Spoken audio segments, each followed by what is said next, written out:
Selamat hari Minggu adik-adik. Kita bertemu kembali di hari ini.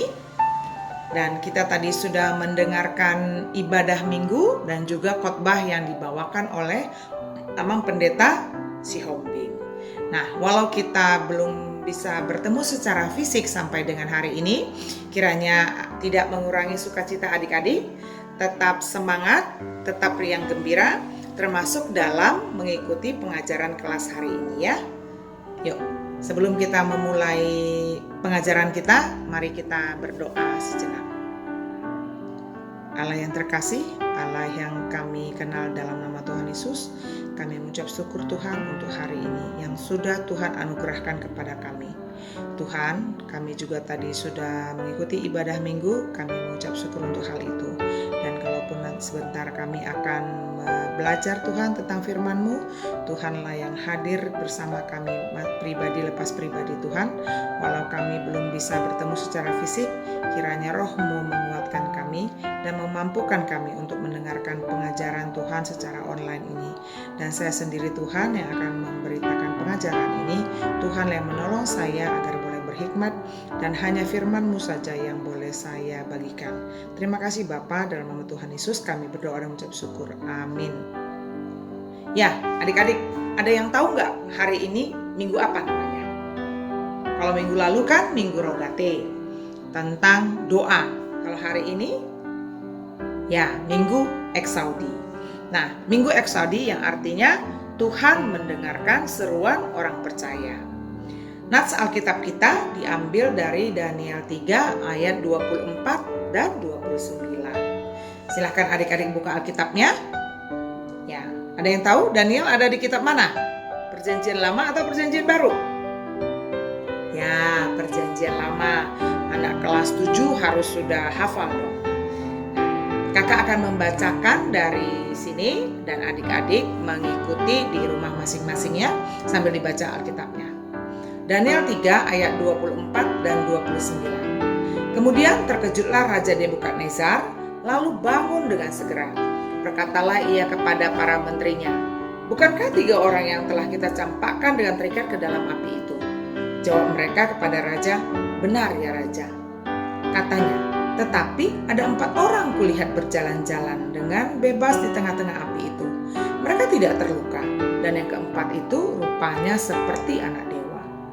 Lalu Nebukadnezar mendekati pintu perapian yang bernyala-nyala itu. Berkatalah ia, "Sadrak, Mesak, dan Abednego, hamba-hamba Allah yang maha tinggi, keluarlah dan datanglah kemari." Lalu keluarlah Sadrak, Mesak, dan Abednego dari api itu. Dan para wakil raja, para penguasa, para bupati, dan para menteri datang berkumpul. Mereka melihat bahwa tubuh orang-orang ini tidak mempan oleh api itu, bahwa rambut di kepala mereka tidak hangus, jubah mereka tidak berubah apa-apa. Bahkan bau kebakaran pun tidak ada pada mereka.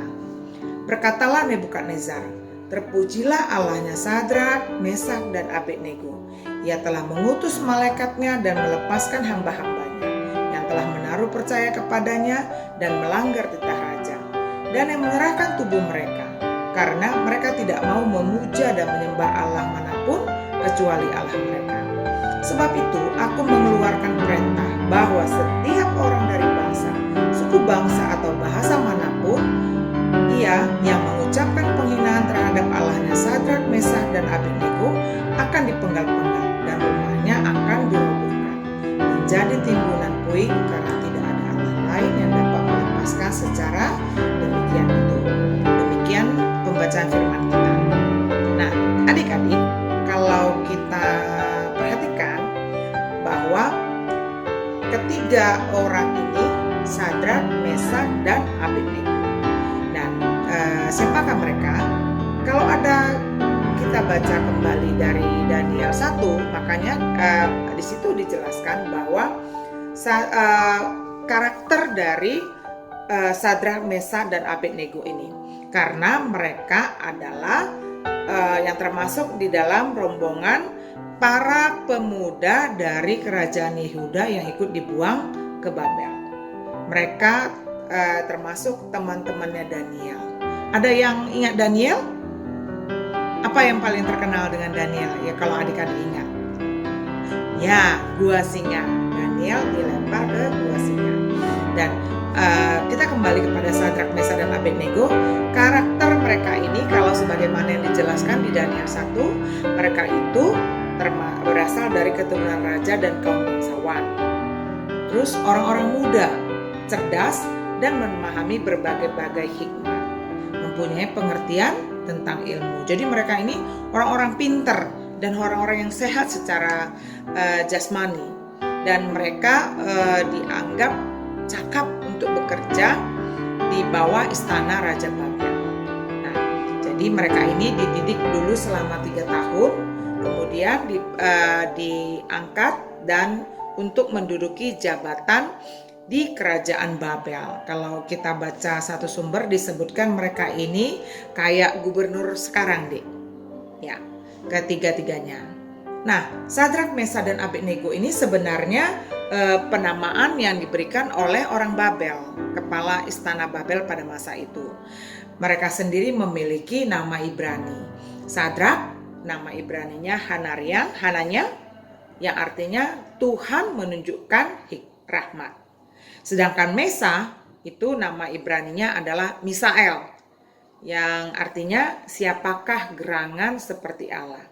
Sedangkan Abednego namanya Azaria, Tuhan menolong. Bagus-bagus sih adik-adik nama-namanya dan juga artinya. Nah, mereka ini kejadiannya adalah di istana Raja Nebukadnezar, Raja di Babel. Karena pada masa pembuangan bangsa Yehuda ke Babel. Nah, apa latar belakangnya adalah Raja Nebukadnezar itu membuat sebuah patung emas. Di Alkitab memang tidak disebutkan patung berbentuk apa, yang jelas patung itu tinggi dan besar.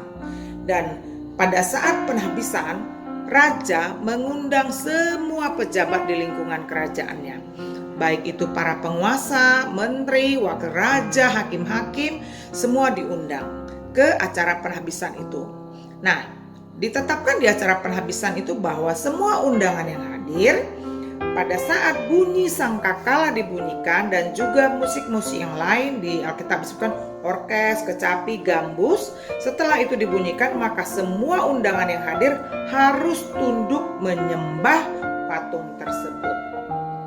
Nah, ketika itu di sangkakala dibunyikan, semua tunduk kecuali Sadrak, Mesakh, dan Abednego. Orang yang melihat bahwa mereka tidak tunduk menyembah patung tersebut mengadukan kepada raja. Tentu saja raja marah sekali. Ya pasti marah, karena apa, kok dia raja yang berkuasa, ada orang yang nggak nurut gitu loh, Dek. Nah, akhirnya mereka dipanggil dan ditanya lagi apakah benar mereka tidak tunduk menyembah patung tersebut. Nah, kira-kira kalau menurut adik-adik, kenapa mereka Sadrak, Mesakh, dan Abednego ini tidak mau sujud menyembah? Kira-kira apa? Ya, benar. Karena itu melanggar titah kedua dari 10 titah, 10 perintah Allah yang kita sudah pelajari sebelumnya kan ya. Ayo, siapa yang hafal? Ada yang hafal nggak titah kedua? Ya, yuk kita sebutkan bersama-sama ya. Kakak sebutkan dari sini. Kalian yang hafal menyebutkan di rumah masing-masing.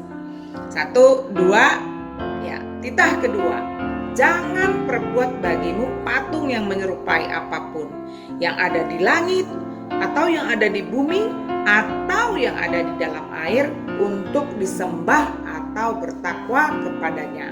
Nah, di titah kedua itu secara jelas mengatakan tidak boleh menyembah apapun selain daripada menyembah Allah. Nah, tentu saja mereka tidak mau dong menyembah patung itu. Dan ketika raja menanyakan, mereka juga tidak membantah, tidak membela diri atau bohong. Enggak kok, kami nyembah kok, enggak. Mereka tetap dengan teguh mengatakan bahwa, termasuk menyatakan kepercayaannya bahwa mereka percaya Allah mereka akan melepaskan mereka. Karena kan waktu itu sudah dikatakan bahwa siapa yang gak nyembah dibuang ke perapian yang menyala-nyala. Perapian api panas kan? Ada yang pernah terbakar api gak? Panas gak, Dik? Ya tentu aja panas, apalagi nih coba dibuang ke perapian yang menyala-nyala. Tentu saja semua orang takut, tapi Sadrak, Mesah, dan Abednego mereka gak takut. Mereka bilang bahwa Allah yang mereka sembah itu akan menolong mereka, sehingga mereka tidak mau menyembah patung tersebut. Nah, seandainya pun Allah tidak menolong mereka, mereka tetap mengatakan bahwa mereka tidak akan memuja patung sembahan buatan Raja Nebukadnezar itu. Tentu aja rajanya makin marah dong. Waduh, ini udah secara tegas jelas mengatakan bahwa tidak menyembah. Akhirnya raja memerintahkan supaya mereka dibuang ke perapian yang menyala-nyala yang sudah dipersiapkan untuk orang-orang yang tidak mematuhi. Nah, karena jengkelnya raja itu malah perapiannya disuruh apinya digedein lagi sampai panas itu 7 kali. Dan kemudian saking panasnya orang-orang yang bertugas untuk melemparkan mereka ke perapian itu juga malah jadi mati terbakar. Nah, itu kejadian di situ. Tapi kemudian apa yang terjadi? Ketika raja sendiri melihat, loh, kok ada 4 orang di situ? Padahal kan yang dilempar 3 orang. Nah, yang keempat siapa? Karena menurut Raja Nebukadnezar, waduh, yang keempat itu wajahnya seperti anak dewa. Nah, ya, yang keempat itu adalah malaikat yang diutus Tuhan untuk menolong Sadrak, Mesah, dan Abednego. Dan seperti cerita yang kita tahu bahwa akhirnya Sadrak, Mesah, dan Abednego selamat, tidak terbakar sama sekali. Dan mereka dipanggil keluar dan mereka berjalan keluar dari perapian dengan sehat dan selamat. Bahkan katanya bau terbakar aja tidak tercium di mereka, bajunya masih utuh. Kebayangkan? Nah, pembelajaran apa yang kita dapat dari kisah ini, dari nats ini? Pertama yang bisa kita lihat adalah adik-adik bahwa ketaatan kepada Allah adalah segala-galanya. Ya, seperti Sadrak, Mesah, dan Abednego, walau diancam akan dibuang ke perapian, bahwa nyawanya terancam, mereka tetap taat kepada Allah yang mereka sembah. Terus yang kedua adalah bisa kita lihat di situ adalah bahwa Allah kita adalah Allah yang perkasa, yang tidak bisa digantikan apapun juga, apalagi oleh patung sembahan buatan manusia seperti yang dibuat oleh Raja Nebukadnezar itu. Dan yang ketiga, bahwa kita harus yakin iman dan doa kita berkuasa untuk menguatkan kita, untuk menyelamatkan kita dari segala ancaman-ancaman, termasuk ancaman akan keselamatan hidup kita.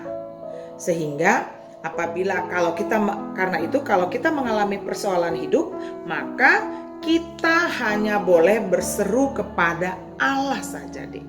Allah, karena Allah berkuasa dalam melindungi umatnya yang menderita. Dan seorang percaya harus berani dan tegas menyaksikan imannya seperti Sadrak, Mesah, dan Abednego itu. Iman percaya orang akan membawa orang sekitar kita untuk percaya dan memuji Allah yang perkasa. Ya, itu pembelajaran yang kita dapatkan dari teladan yang diberikan oleh Sadrak, Mesah, dan Abednego. Sehingga kalau pada kakak kan suka nanya kan, kalau Allah yang disebutkan di sini yang disembah oleh Sadrak, Mesah, dan Abednego itu Allah yang mana? Ya, Allahnya Abraham, Allahnya Ishak, Allahnya Yakub. Allah yang membebaskan bangsa Israel keluar dari tanah Mesir. Yang kalau masa sekarang ini Allah yang kita sembah dalam nama Yesus.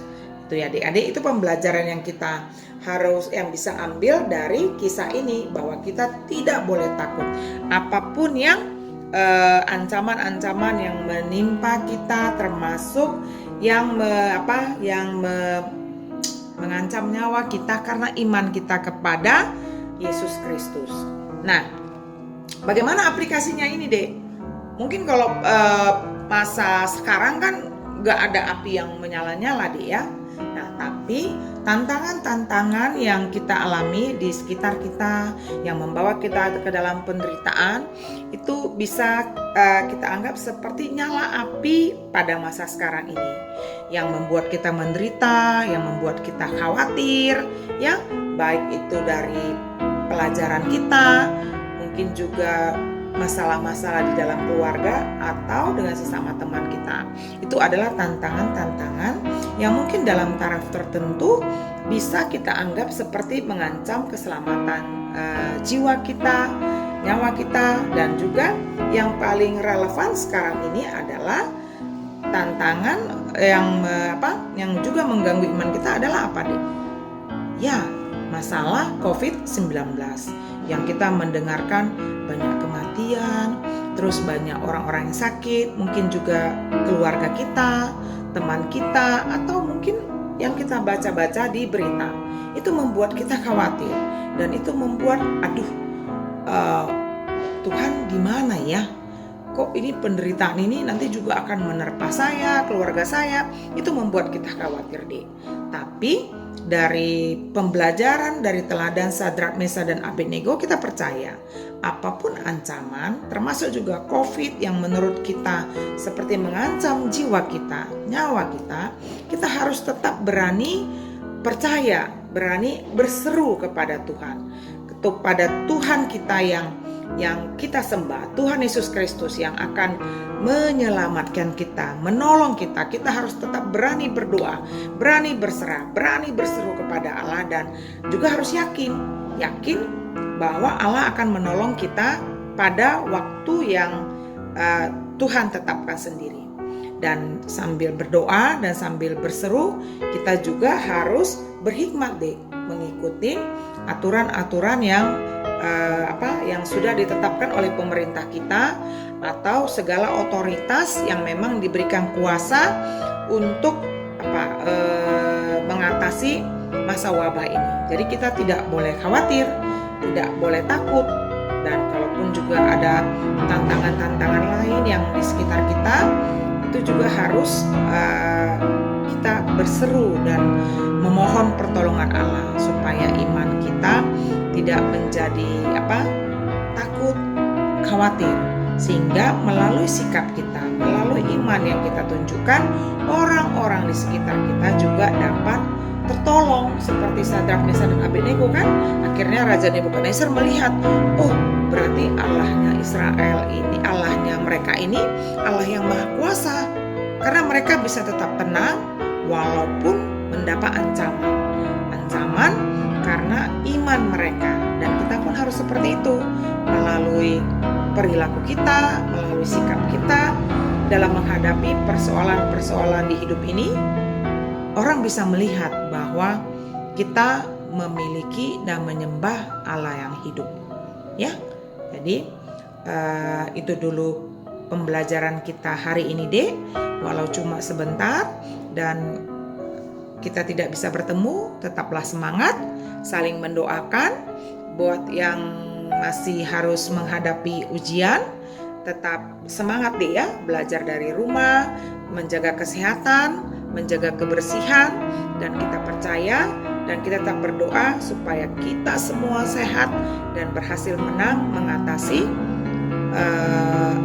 wabah corona ini. Ya, demikian pengajaran kita. Sebelum kita mengakhiri, kita berdoa sejenak, ya. Bapa kami yang di surga, terima kasih Tuhan untuk pengajaran yang boleh kami terima pada hari ini. Ya Tuhan, sebagaimana Engkau menolong Sadrak, Mesah, dan Abednego, kami juga berdoa dan percaya bahwa Engkau juga yang akan menolong kami, Tuhan, dalam menghadapi tantangan-tantangan hidup kami, baik itu yang menyangkut iman kami maupun hal-hal lain, Tuhan, di seputar hidup kami. Terutama Tuhan yang sekarang sedang benar-benar kami hadapi adalah masalah corona, Tuhan, yang membuat kami ketakutan, yang membuat jiwa kami terancam. Tapi kami percaya Engkau adalah Allah yang hidup, yang menolong kami, yang akan menyelamatkan kami, Tuhan. Dan kami juga mohon hikmat daripadamu untuk kami juga boleh taat mengikuti peraturan-peraturan yang sudah diberikan oleh pemerintah kami, agar kami juga menjadi bagian dari solusi Tuhan dalam menghadapi wabah ini. Terima kasih ya Bapa, dan tetaplah bersama kami Tuhan di dalam kami menjalani hari-hari ini. Dalam nama Tuhan Yesus kami berdoa dan mengucap syukur. Amin. Terima kasih adik-adik.